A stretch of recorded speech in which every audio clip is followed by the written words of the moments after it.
శ్రీమాత్రే నమ. జయ గురు దత్తాత్రేయ నమ. ఈ వీడియోలో మనం 2025 సంవత్సరం మే నెల మాస ఫలితాలు మేషరాశి వారికి ఏ విధంగా ఉండబోతున్నాయి అని పరిశీలించినప్పుడు మరి ఈ నెల ప్రారంభంలో ఇంచుమించుగా మే 15 వరకు సూర్యభగవానుడు రాశి అందే సంచారం అది ఉచ్చస్థితి వల్ల ఈ రాశి వారికి ఒక విధమైనటువంటి కాన్ఫిడెన్స్తో విజయోత్సవంతో ఏ పనైనా ధైర్యంగా చేయగలననే సాహసంతో ముందుకు వెళ్ళడం జరుగుతుంటుంది. ముఖ్యంగా మీ యొక్క సంతానానికి కానీ మీరు చిన్నవారై ఉంటే మీ తండ్రి గారికి కానీ ఒక ఉన్నత పదవి లాంటిది లభించే అవకాశం ఉంది. మొత్తం మీద మీ యొక్క పేరు ప్రతిష్టలు చాలా విపరీతంగా పెరుగుతాయి. ఈ సమయంలో మీరు ఏదైనా ఒక కొత్త వృత్తిలోకి కానీ రాజకీయంలో కానీ ప్రవేశించడానికి ఈ గ్రహస్థితి మీకు చాలా అనుకూలంగా ఉండడం జరిగింది. ఇంచుమించుగా మనకి మే 15 తర్వాత ఈ రవి భగవానుడు ధనస్థానంలోకి వెళ్తాడు. అంటే ఇంచుమించుగా మీ కుటుంబంలో ఏదైనా శుభకార్యం జరగడానికి అవకాశం ఉంటుంది. ప్రభుత్వ పథకాలు మీకు అనుకూలంగా ఉంటాయి. అలాగే కుటుంబంలో ఎవరికో ఒకరికి ప్రభుత్వ ఉద్యోగం కానీ ఉపాధి అవకాశాలు కానీ రావడం వల్ల కుటుంబం యొక్క నేమ్ అండ్ ఫేమ్ కూడా పెరిగే అవకాశం ఉంది. అంటే మొత్తం మీద ఈ నెలంతా మీకు రవి యొక్క బలం అనుకూలంగా ఉంటుంది.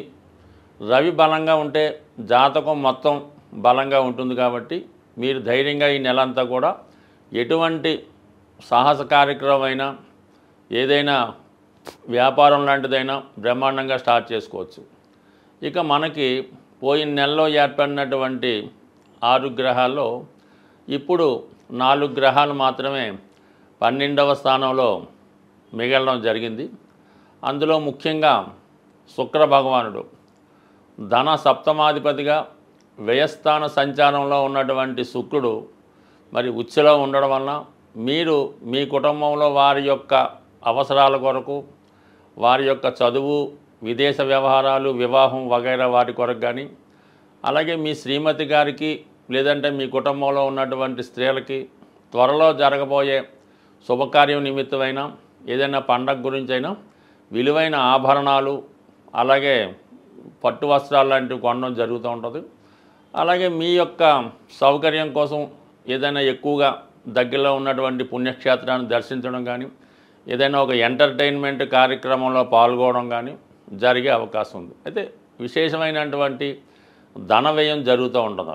సాధారణంగా ధనాధిపతి వ్యయంలో పడినప్పుడు ఆదాయం కన్నా ఖర్చు ఎక్కువ ఉంటుంది. అది శుక్రుడు కాబట్టి గృహంలో గృహ అవసరాలకి గృహంలో విలువైన వస్తువులకి ప్రయాణాలకి స్త్రీల కొరకు అలాగే మన యొక్క సొంత ఆలోచనలు అలవాట్లు హ్యాబీస్ కొరకు వ్యక్తిగతంగా మీరు కూడా విలువైనటువంటి వస్త్రాలు లాంటివి ధరించడం ఖరీదైన వాహనాల్లో ప్రయాణించడం లాంటివి జరుగుతూ ఉంటాయి.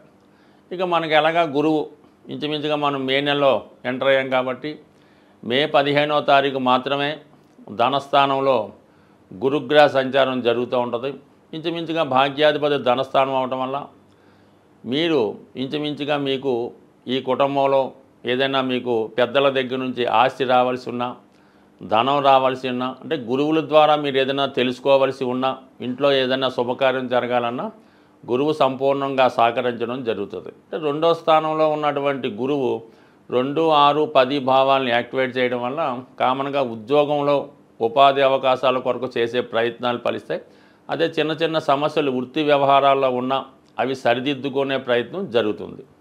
అయితే మే 15 తర్వాత ఏమవుతుందంటే గురువు 3వ స్థానానికి మారడం వల్ల మంచి వారితో పరిచయం ఏర్పడుతుంది. మీరు కూడా మంచి సలహాలు ఇవ్వడం జరుగుతుంటుంది.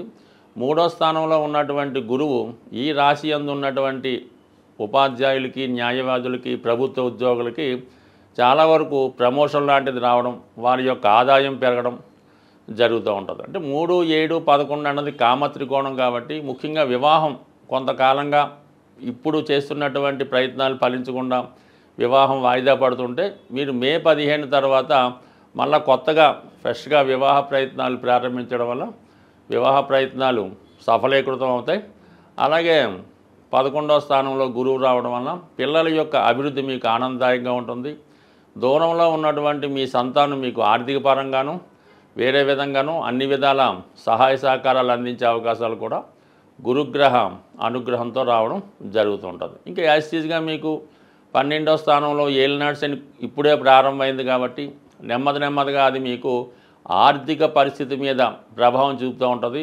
ఇదే మీకు సరైనటువంటి సమయం. మీరు ఏదైనా ఒక గృహ నిర్మాణం చేపట్టాలన్నా, ఒక గృహం కొనుక్కోవాలన్నా 100% మరీ ఆలస్యం చేయకుండా గురువు ధనస్థానంలో ఉండగానే మీ యొక్క ప్రయత్నం చేస్తే ఈ నెలలోనే మీరు గృహప్రవేశం చేయడం, కొత్త గృహం కొనుక్కోవడానికి అవకాశాలు ఏర్పడడం జరుగుతూ ఉంటుంది. బట్ ఏదైనా ఈ సంవత్సరంలో మీరు కంపల్సరీగా మీ యొక్క ధనం అంతా ఖర్చు అయిపోయి అలాగే అప్పు కూడా చేయవలసి ఉంటుంది కాబట్టి అదేదో ఇంటి స్థలమో ఇల్లు కొనుక్కుంటే అది మీకు స్థిరాస్తిగా మిగిలే అవకాశం ఉంటుంది కాబట్టి చాలా వరకు చాలామంది ఈ సమయంలోనే గృహ నిర్మాణం చేయడం, పెళ్ళిళ్ళు చేయడం, పిల్లల్ని విదేశాలకు పంపించడం జరుగుతూ ఉంటుంది.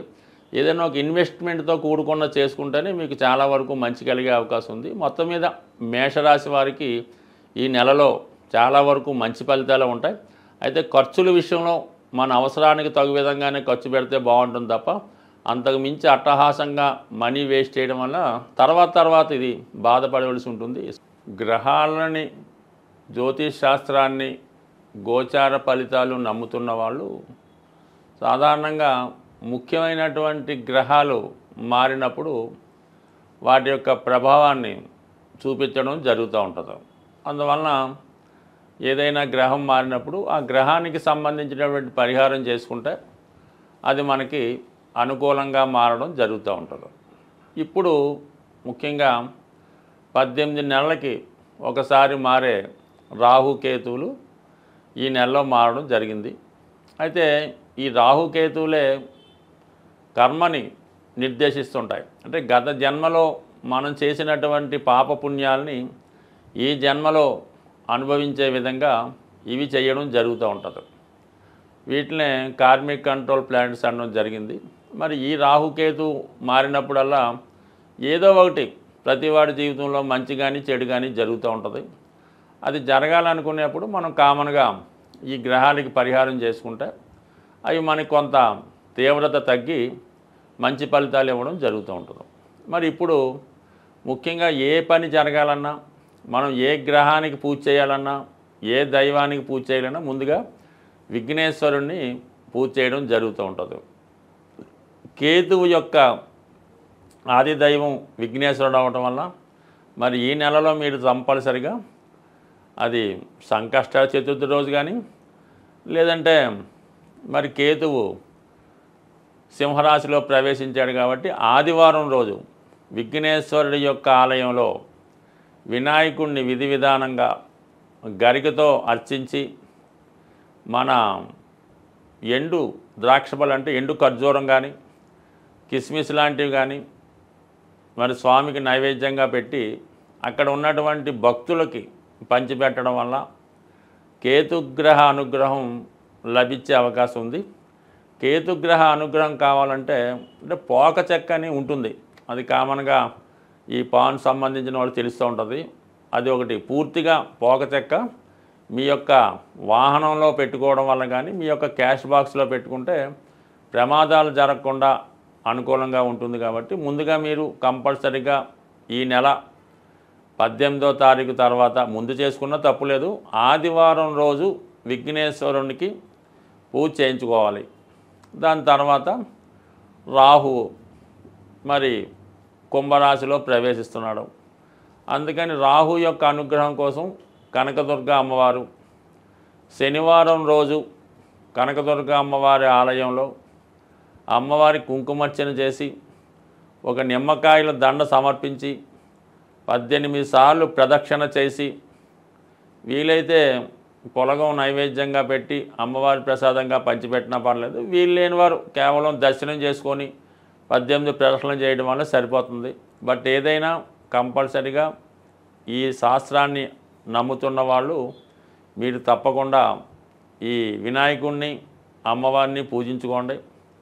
వీలైతే ఏదైనా ఒక శక్తి క్షేత్రాన్ని, శక్తి పీఠాన్ని దర్శించడం వల్ల ఈ రాహుకేతువుల అనుగ్రహం లభించే అవకాశం ఉంది. బట్ ఏదైనా రాహుకేతు మనకు అనుకూలంగా ఉంటే ఆటోమేటిక్గా మిగతా గ్రహాలన్నీ అనుకూలించే అవకాశం ఉంది. అందువలన కంపల్సరీగా గ్రాసాన్ని చేసుకోండి. ముఖ్యంగా సింహరాశిలోకి కేతుగ్రహ ప్రవేశం అన్నది చాలా వరకు అధికారులకి పెద్దవారికి కొంత ఇబ్బందులు లాంటివి ఉంటుంటాయి. కాబట్టి నిరంతరం సూర్య నమస్కారం చేసుకొని ఆదిత్య హృదయ పారాయణ చేసుకొని ఆదివారం నియమంగా ఉంటే అటు ఆరోగ్యం ఐశ్వర్యం లభిస్తుంది. అలాగే ఇదే నెలలో గురుగ్రహం కూడా మనకి ఈ మే 15 మారడం జరుగుతుంది.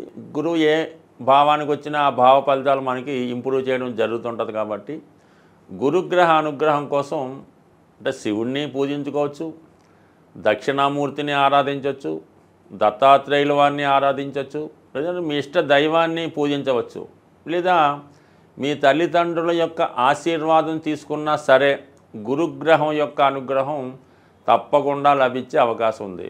ఏదైనా చాలా కాలంగా తీవ్రమైనటువంటి ఇబ్బందుల్లో పడుతున్నాం, ఏ విధంగా కూడా మనకి దారి లేదు అనుకున్న వాళ్ళు మరి ఈ నెలలో ఒక అద్భుతమైన రెమెడీ ఏంటంటే ఏదైనా మీకు దగ్గరలో ఉన్నటువంటి గోశాలని దర్శించి మీ యొక్క వెయిట్ మీరెంత బరువు ఉన్నారో అంత బరువు ఉన్నటువంటి వెయిట్ చూసుకోండి. మీరు ఒక 80 కేజీలు ఉన్నారనుకోండి, 80 కేజీలు ఎండుగడ్డి కానీ పచ్చగడ్డి కానీ దాని ఖరీదు ఆ గోశాలలో డొనేట్ చేయవలసి ఉంటుంది. అయ్యో అంత శక్తి మనకు లేదు అనుకున్నప్పుడు దాంట్లో 8వ వంతు అంటే మీరు 80 కేజీలు ఉంటే ఒక 10 కేజీలు పచ్చగడ్డి లేదంటే ఎండుగడ్డి ఆ గోశాలలో డొనేషన్ చేయడం వల్ల మీరు పునర్జన్మ కొత్తగా జన్మ ఎత్తి ఎంత బాగుంటుందో అంత ఐశ్వర్యవంతంగా అదృష్టవంతంగా ఉండే అవకాశం ఉంది. ఈ చిన్న ప్రయత్నాన్ని చేసి సక్సెస్ అవ్వాల్సింది. స్వస్తి.